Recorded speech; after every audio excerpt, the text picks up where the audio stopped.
Hello guys, hello Cancer, welcome dito sa aking channel, Kapalaran 888. Welcome. Alamin natin Cancer kung ano ang messages, vibration, gabay energy para sa inyong lahat.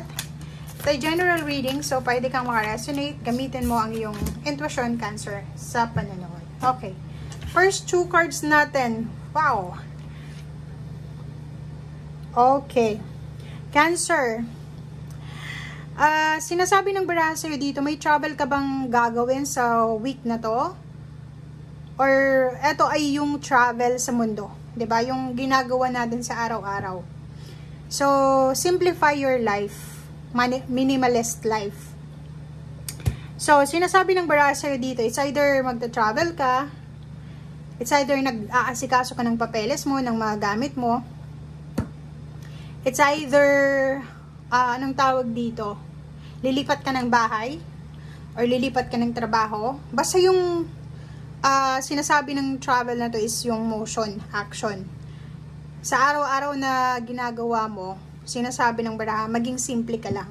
Okay? Lalo sa weekend na ito or sa whole week na to, kumilos tayo ng simple lang. Or gawin natin yung, or sumunod lang tayo sa kung ano yung takbo ng mundo. Huwag tayo masyadong maging materialistic, wag tayong maging mapaghanap, i-appreciate natin kung ano yung blessings natin. Okay?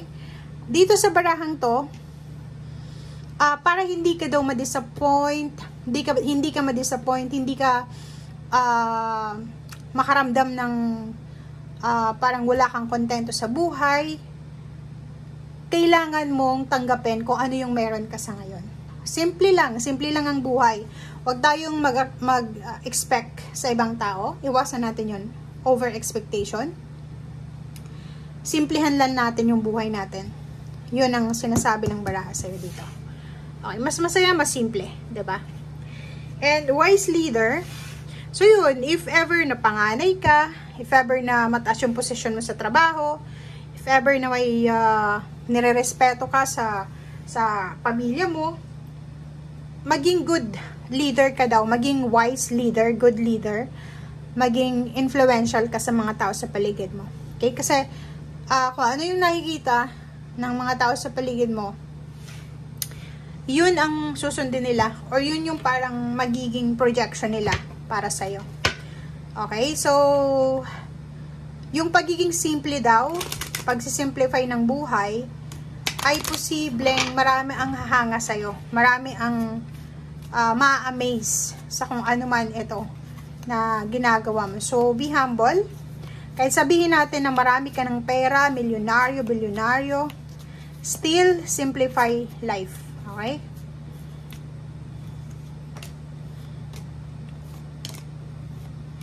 Okay.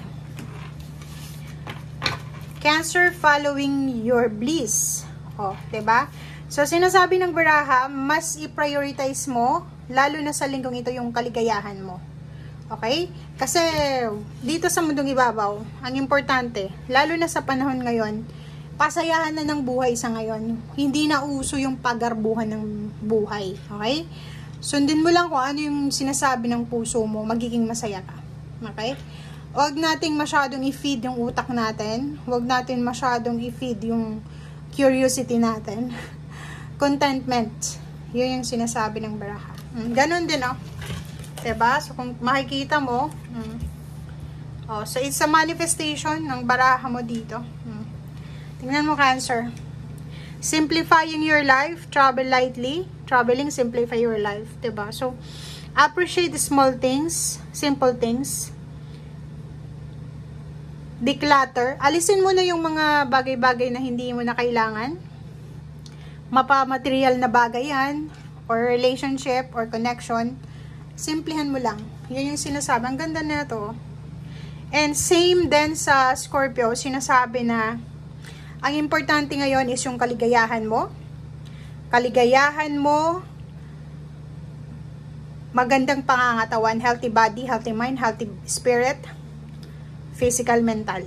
Okay? So, yun yung bigyan mo ng focus sa ngayon. Huwag kang masyadong mag-focus sa material na bagay. Huwag kang masyadong mag-focus sa mga bagay-bagay na mahirap abutin.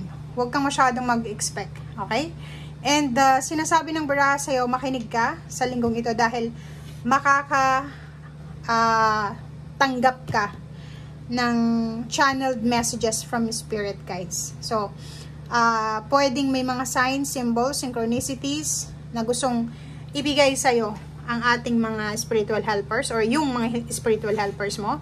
Angels, guides. So, kung may mga mahal ka sa buhay na nasa kabilang buhay na, pwedeng sila yung mga guides mo or angels. May mga gustong sabihin sila sa'yo. So, beware ka kasi baka hindi mo makuha kung ano yung gusto nilang sabihin. Panaginip, repetitive numbers, messages, or kung ano man na channeled messages ito para sa'yo. So, yun. Ang ganda ng baraha mo, Cancer. Kasi double yung simplifying your life eh. Oh, 7 of Cups, may choice ka daw eh, diba? May choice ka na maging masaya, may choice ka na mag-expect ng sobra-sobra, may choice ka na malungkot, may choice ka na, alam mo yon. So, nasa iyo daw, nasa yung kamay kung ano man ito na gusto mong mangyari sa buhay mo, wala sa kamay ng ibang tao. Okay, so 9 of Swords, iwasan mo to. Kasi parang yun na nga ang nakikita natin. Kaya ito yung mga messages sa'yo ng baraha. Kasi parang marami kang expectation sa buhay mo na hindi nangyari. Marami kang hinihintay na hindi dumating. Marami kang ini-expect na taliwas doon sa expectation mo yung nangyari. May sleepless nights ka this week. 'Di ba? Yung hindi ka makatulog sa sobrang pag-iisip, over-analyzing, overthinking. It's either nag-iisip ka kung tama ba tong business na pinasok ko, mag-aaral ba ako, maghahanap ba ako ng trabaho, saan ba ako maghahanap ng trabaho, or kung ano-ano pa to. Okay? So, sinasabi ng baraha sa'yo dito na pera ang dahilan ng hindi mo pagtulog. Pera ang dahilan kung bakit na-stress ka. Kaya eto yung mga messages sa'yo ng baraha, na kailang mag-relax, simplify life, 'di ba? Kasi pag marami kang expectation sa buhay, pag marami kang pinapangarap, hindi masama yung mangarap guys, pero pag alam mong yung pangarap mo is unrealistic, na hindi mo alam kung paano mo aabutin, yung parang magte-take ka ng risk na parang sumusugal ka. Doon papasok etong 9 of Swords. Doon papasok yung depression, anxiety, 'di ba? So simplihan mo lang, okay?